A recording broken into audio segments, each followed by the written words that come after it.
Hello friends, welcome back கேபிஎஸ்டோ channel நண்பர்களே. எனக்கு இந்த வீடியோவில் பார்த்தீங்கன்னு வச்சுக்கோங்களேன், மிக மிக முக்கியமான ஒரு ஜோதிட ஆன்மீக தாள்களை தான் இப்போ இந்த வீடியோவில் ரொம்ப அதிரடியாக பார்க்க போகிறோம். அசுர வேகத்தில் ஆடி அமாவாசையானது வந்துருச்சு. ஆடி அமாவாசைக்கு பிறகு இனி தலையெழுத்து ஒவ்வொரு ராசிக்காரங்களுக்கும் மாறப்போகுது. அப்படி மாறக்கூடிய தலையெழுத்தை அந்தந்த ராசிக்காரங்க தெரிஞ்சு பயனடையணுங்கிறதுக்காக ஒவ்வொரு ராசிக்காரங்களுக்கு என்ன தலையெழுத்து மாறுதுங்கிறத ஷேர் பண்ணிகிட்ருக்கேன். இது வரைக்கும் மேச ராசியிலேருந்து கும்பராசி வரை இருக்கக்கூடிய ராசிக்காரங்களுக்கு ஷேர் பண்ணியிருக்கேன். இந்த வீடியோவில் கும்பத்துக்கு அடுத்து இருக்கக்கூடிய மீன ராசிக்காரங்களுக்கு ஷேர் பண்ண போகிறேன். இந்த வீடியோ மீன ராசிக்காரங்களுக்கான வீடியோ. மீன ராசிக்காரங்க எந்த நட்சத்திரத்தில் பிறந்திருந்தாலும் வீடியோ ஸ்கிப் பண்ணாமல் பாருங்கள். உங்கள் ராசிக்கு இந்த ஆடி அமாவாசைக்கு பிறகு இனி நாட்கள் எப்படி செல்லும் அப்படிங்கிறத தெரிஞ்சுக்குங்க. ஆடி அமாவாசைங்கிறது மற்ற மாதங்களில் வரக்கூடிய அமாவாசை காட்டிலும் 1000 மடங்கு பலனுடையது, 1000 மடங்கு சிறப்புடையது. ஆடி அமாவாசைக்கு ஒரு புராண கதையே இருக்குது. அந்த கதையை இந்த வீடியோவில் சொன்னால் ஆடி அமாவாசை இந்த அளவுக்கு சிறப்பாக அப்படிங்கிறது நீங்கள் தெரிஞ்சுக்கலாம். அமாவாசைங்கிறது முன்னோர்களை வழிபாடு செய்கிறதுக்கு உகந்த நாள். மற்ற அமாவாசைகளை காட்டிலும் ஆடியில் வரக்கூடிய அமாவாசை பார்த்திங்கன்னு வச்சுக்கோங்களேன், சர்வ அமாவாசை என்றும் அழைக்கப்படும், இல்லை அசட அமாவாசை என்றும் அழைக்கப்படும். ஆடியில் வரக்கூடிய அமாவாசையில் பார்த்திங்கன்னு வச்சுக்கோங்களேன், அமாவாசை சக்தி நிறையவே இருக்குமா. இந்த அமாவாசை சக்தி நிறைந்த நாளில் நம்ம பண்ணக்கூடிய எல்லா காரியங்களும் நமக்கு பல மடங்கு கொடுக்குமா. அதாவது ஆடி பெருக்கில் எப்படி நமக்கு பெருக்கமாகுமோ அதே போல் ஆடி அமாவாசையில் நம்ம செய்யக்கூடிய காரியங்களும் நமக்கு பெருக்கமாகுமா. ஆடி அமாவாசையில் சுப காரியங்கள் செய்கிறதுக்கெலாம் ரொம்ப உகந்த நாள் அப்படிங்கிற மாதிரிலாம் சொல்லப்படுது. இந்த அமாவாசைக்கு பிறகு கிரகங்களிடையே பெரிய மாற்றங்களானது ஏற்படும். அந்த மாற்றங்களால் தான் மீன ராசிக்காரங்க உங்களுக்கு இந்த மாதிரியான சம்பவம்லாம் நடக்கும் என்று உங்களுக்கான தாள்களானது குறிப்பிடப்பட்டிருக்கு. ஸோ அந்த தாள்களை நாம் தெரிஞ்சுக்கிறதுக்கு முன்னாடி ஃபஸ்ட்டு ஆடி அமாவாசையுடைய ஒரு சிறப்பு கதையை தெரிஞ்சுக்குங்க. அந்த கதையை தெரிஞ்சுக்கிட்டிங்கன்னா ஆடி அமாவாசைக்கு இந்த அளவுக்கு சிறப்பு இருக்கா அப்படிங்கிறது நீங்கள் தெரிஞ்சுக்கலாம். அதனால் ஆடி அமாவாசையுடைய சிறப்பை ஷேர் பண்ணுறேன். முதல்ல ஆடி அமாவாசையுடைய சிறப்பு, அதாவது ஆடி அமாவாசையில் நடந்த அந்த ஒரு சிறப்பான விஷயத்தை பற்றி தெரிஞ்சுக்குங்க. இந்த கதை பார்த்திங்கன்னு வச்சுக்கோங்களேன், உண்மை தழுவிய கதை. அதனால் இதை ஃபுல்லாக பாருங்கள்.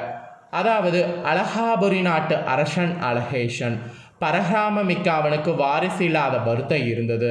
அதை தீர்த்து கொள்ள அவன் தன் மனைவியோடு தீர்த்த யாத்திரை மேற்கொண்டான். அதன் பலனாக அவனுக்கு ஒரு மகன் பிறந்தான். மன்னன் மகிழ்ச்சியோடு இருந்தபோது ஓர் அசிரி எழுந்தது. அவனது மகன் இளமை பருவத்தை எட்டும்போது இறந்து போவான் என்று அது சொல்ல உடனே மன்னன் விரக்தியில ஆழ்ந்துட்டான். மன அமைதி வேண்டி திரும்பவும் பல கோவில்களுக்கு சென்றான். ஒரு நாள் காளி கோவில் ஒன்றில் அவன் வழிபட்ட போது, உன் மகன் இறந்ததும் அவனுக்கு மனம் செய்து வை, அவனது மனைவியின் மாங்கல்ய பலத்தால் அவன் உயிர் பெறுவான் என்ற குரல் கேட்டு மறைந்து விட்டது. அதாவது அந்த இடத்துல சொல்லிட்டு அந்த குரல் மறைந்து விட்டது. இப்படி சொல்லி மறைந்ததுக்கு பின்னாடி இளமை பருவம் எய்திய இளவரசன் ஒரு நாள் இறந்து போனான். மன்னன் அவனுக்கு மணமுடிக்க பெண் தேடிய போது பெற்றோரை இழந்து உறவினர்களுடைய கொடுமைக்கு ஆளாகி வாழ்ந்த ஒரு இளம்பெண்ணை அவளது உறவினர்கள் ஏமாற்றி இறந்து போன இந்த இளவரசனுக்கு திருமணம் செய்து வைத்திருக்கிறாங்க. இருட்டிய பின்னர் இளவரசன் உடலோடு அவளை காட்டில் கொண்டு விட்டிருக்கிறாங்க. அப்பாவியான அந்த பெண் கணவன் உறங்குவதாக நினைத்திருக்கிறாங்க. விடுந்த பின் தான் உண்மை தெரிய வந்ததும் அழுதாள், அப்புறம் தவித்தாள். தனக்கு தெரிந்த தெய்வங்களுடைய பெயர்களையெல்லாம் சொல்லி வேண்டினாள். உலகத்தின் தாயான ஈஸ்வரி இந்த அழுகுரல் கேட்டு இறங்கினாள். இறந்து கிடந்த இளவரசனை ஈசனின் அனுமதியோடு உயிர் பெற்ற இழ செய்தாள். இந்த சம்பவம் நடந்த தினம்தான் ஒரு ஆடி மாத அமாவாசை நாள். இப்போ சொல்லுங்கள், ஆடி மாத அமாவாசை எந்த அளவுக்கு பவர்னு. தனக்கு அருளிய தேவியிடம் அந்த பெண் இறந்து போன தன் வாழ்வை ஒளிபெற செய்தது போல அம்மனை வழிபடக்கூடிய பெண்களுக்கும் அருள் புரிய வேண்டும் என்று வேண்டினாள். மகிழ்ந்த அம்பிகை ஆடி மாத அமாவாசைக்கு பிறகு வரக்கூடிய நாட்களில் யார் ஒருவர் மஞ்சள் குங்குமம் உள்ளிட்ட மங்கள பொருட்களை உரியவர்களுக்கு தந்து இந்த கதையை கேட்குறாங்களோ அவங்களுக்கு நிச்சயம் மாங்கல்ய பலத்தை நிலைக்க செய்வேன், இல்லத்தில் அஷ்டலட்சுமி கடாட்சமும் நிலவும் என சொல்லி அந்த இடத்துல இருந்து மறைந்திருக்காங்க. இதனால தான் இந்த ஆடி அமாவாசை ரொம்ப முக்கியமான அமாவாசைங்கிறதுனால இந்த கதையை உங்களுக்கு ஷேர் பண்ணேன். இந்த கதையை தெரிஞ்சு நீங்கள் இந்த அமாவாசைக்கு பிறகு இதை செய்து பயன்பெறணுங்கிறதுனால தான் இவ்வளோ தூரம் உங்களுக்கு இதையும் எக்ஸ்பிளைன் பண்ணேன். ஸோ எக்ஸ்பிளைன் பண்ணதை நீங்கள் மீனராசிக்காரங்க தெரிஞ்சிக்கும் போது கண்டிப்பாக இதை செய்வீங்கன்னு நான் சொல்லி நம்புகிறேன். ஆடி அமாவாசையில் ராமேஸ்வரம் அக்னி தீர்த்தத்தில் சிறப்பான கடல் நீராடல் பார்த்திங்கன்னு வச்சுங்களேன் நடக்கும். அக்னி தேவனே நீராடிய தினம் இது என்பது நம்பிக்கையாக சொல்லப்படுது. ராமபிரான் சீதையை தீக்குளிக்க ஆணையிட்ட போது சீதை அக்னிகுண்டத்தில் இறங்கி அடுத்த நொடியே அக்னி தேவன் அலறினான். காரணம் சீதை தேவியினுடைய கற்பு கனல் சுட்டெரித்தது. சூடு தாங்காத அக்னி தேவன் ராமேஸ்வர கடலில் குதித்து தன் சூட்டை தணித்து கொண்டான். அதனால தான் கடல் நீர் இங்கு சூடு ஏறியது. அதனால தான் இதுக்கு அக்னி தீர்த்தம் என பெயரும் வந்தது. அக்னி நீராடிய கடலில் நீராடுவருடைய பாவங்கள் தீரும் என ஆசியளித்தாள் அந்த சீதா தேவி. இன்னும் ராமேஸ்வர ராமநாதர் ஆலயம் முன் உள்ள கடலில் நீர் அலையே பார்த்திங்கன்னு வச்சுக்கோங்களேன் அப்படியே இருக்காது. அந்த கடல் நீர் அப்படியே பொறுமையாக இருக்கும். அதுக்கு காரணம் சீதாதேவி பொறுமையாக இருக்கிறதுனால தான். அதிலும் ஆடி அமாவாசை என்று இங்கே நீராடுவது நீத்தார் கடன்களை செய்வது ரொம்ப விசேஷம். ஸோ இவ்வளவு சிறப்புமிக்க இந்த ஆடி அமாவாசைக்கு பிறகு கிரகங்களிடையே ஏற்படக்கூடிய மாற்றம் ஒவ்வொரு ராசிக்காரங்களுக்கும் ஒவ்வொரு வகையில் தாக்கத்தை ஏற்படுத்தும்.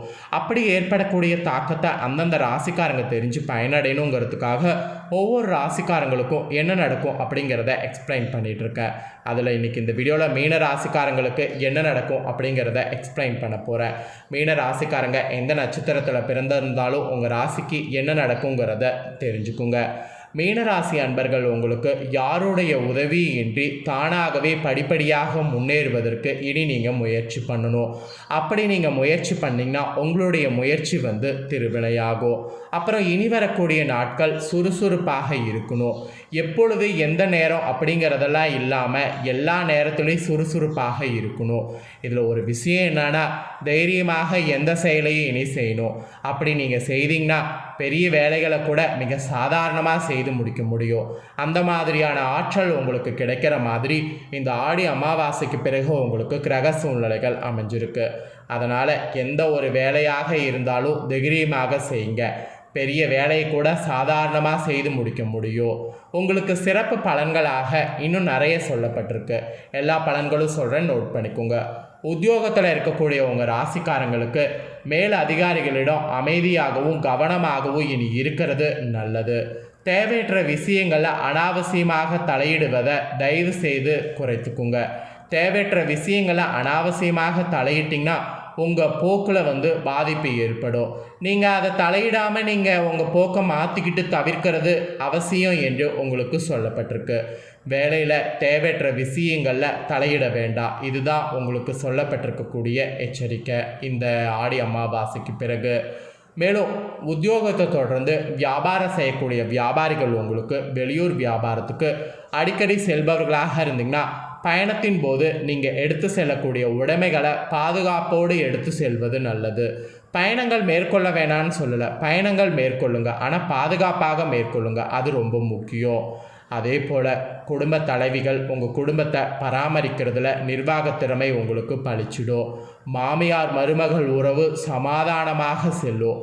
மற்றபடி வீடு கட்டக்கூடிய திட்டம்லாம் போட்டிங்கன்னா கண்டிப்பாக உங்கள் திட்டம் எல்லாமே நிறைவேறும். அப்புறம் கலைஞர்களுக்கு வெளியூர் பயணங்கள் அடிக்கடி ஏற்பட இடம் இருக்கும். அந்த இடம் இருக்கக்கூடிய இதை யூஸ் பண்ணிக்கோங்க.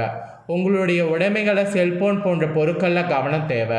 உங்கள் திறமையை முழுமையாக வெளிப்படுத்தக்கூடிய வாய்ப்பு தேடி வரும். தேடி வரக்கூடிய வாய்ப்பை பயன்படுத்தி உங்கள் திறமையை முழுசாக வெளிப்படுத்துங்க. உங்களுக்கான அங்கீகாரம் நிச்சயமாக கிடைக்கும்.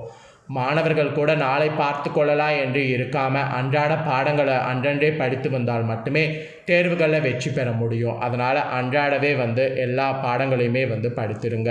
ஸோ இப்படி கவனமாக இருக்கணும் என்று உங்களுக்கு இந்த எச்சரிக்கையானது சொல்லப்பட்டிருக்கு. இனி இந்த அமாவாசைக்கு பிறகு உங்களுக்கு அதிர்ஷ்ட தேதிகள் பார்த்திங்கன்னா 21 வரும். அதிர்ஷ்ட கிழமை பார்த்திங்கன்னா திங்கள் வியாழன். தவிர்க்க வேண்டிய கிழமை பார்த்திங்கன்னா புதன் சனி. அதிர்ஷ்ட கல் பார்த்திங்கன்னா புஷ்பராகம். அதிர்ஷ்ட நிறம் பார்த்திங்கன்னா மஞ்சள் வெள்ளை. தவிர்க்க வேண்டிய நிறம் பார்த்திங்கன்னா பச்சை நீலம். ஸோ இதெல்லாம் உங்களுக்கு சொல்லப்பட்டிருக்கு. அப்புறம் பரிகாரமாக நீங்கள் ஒவ்வொரு நாளும் இந்த மந்திரத்தை வந்து சொல்லணும். என்ன மந்திரம்னா, குருவே சர்வ லோகனோ பிஜஜ பல ரோகிணோ நிதத சர்வ வித்யானோ ஸ்ரீ தட்சிணாமூர்த்தியே நமக. இந்த மந்திரத்தை காலையில் எந்திரிச்சு 27 முறை சொல்லி நீங்கள் உங்கள் நாளை தொடங்குறது நல்லது. இந்த மந்திரத்தை சொல்லும்போது நிச்சயமாக உங்களுக்கு சர்வ சக்தி கிடைக்கும். உங்களுக்கு ஏற்படக்கூடிய ப்ராப்ளங்கள் குறையும். அதனால் இந்த பரிகாரத்தை மட்டும் மறக்காமல் செய்திடுங்க. ஸோ மீன ராசிக்காரங்க, உங்களுக்கு இனி இந்த அமாவாசைக்கு பிறகு நாட்கள் எப்படி இருக்கும் அப்படிங்கிறத முழுமையாக ஷேர் பண்ணியிருக்கேன். ஷேர் பண்ணது உங்களுக்கு ரொம்ப யூஸ்ஃபுல்லாக இருந்திருக்கும் நான் நம்புகிறேன். யூஸ்ஃபுல்லாக இருந்ததுன்னா இந்த தாள்களை தெரிஞ்சு இதற்கேற்ப நடந்துக்குங்க. இந்த தாள்களை நீங்கள் தெரிஞ்சு பயனடையது போல் உங்கள் ஃப்ரெண்ட்ஸ் ஃபேமிலியில் இருக்கவங்களும் தெரிஞ்சு பயனடையணும்னு நினச்சிங்கன்னா வீடியோ லைக் பண்ணி ஷேர் பண்ணுங்கள். உங்கள் ஃப்ரெண்ட்ஸ் ஃபேமிலியில் இருக்கிறவங்களும் மீன ராசிக்காரங்களாக இருந்தாங்கன்னா இந்த தாள்களை தெரிஞ்சுக்கிட்டோம், இதற்கேற்ப நடந்து பலனடையட்டும். மேலும் இதே போல் புதிய அப்டேட்டான நிறைய வீடியோ நம்ம சேனலில் போடப்படும். அதை எல்லாத்தையுமே உடனுக்குடனே தெரிந்து கொள்ள மறக்காமல் நம்ம சேனலை சப்ஸ்கிரைப் பண்ணுங்கள், கூட பெல் பண்ண ப்ரெஸ் பண்ணுங்கள். அதை நீங்கள் பண்ணிட்டீங்கன்னு வச்சுக்கோங்களேன், இனி நான் போகிற மற்ற அப்டேட்டான எல்லா வீடியோஸும் உடனுக்குடனே தெரிந்து கொள்ளலாம். ஸோ மறக்காமல் பண்ணுங்கள். வேறொரு வீடியோவில் வந்து உங்களை மீண்டும் சந்திக்கிறேன். தேங்க்யூ.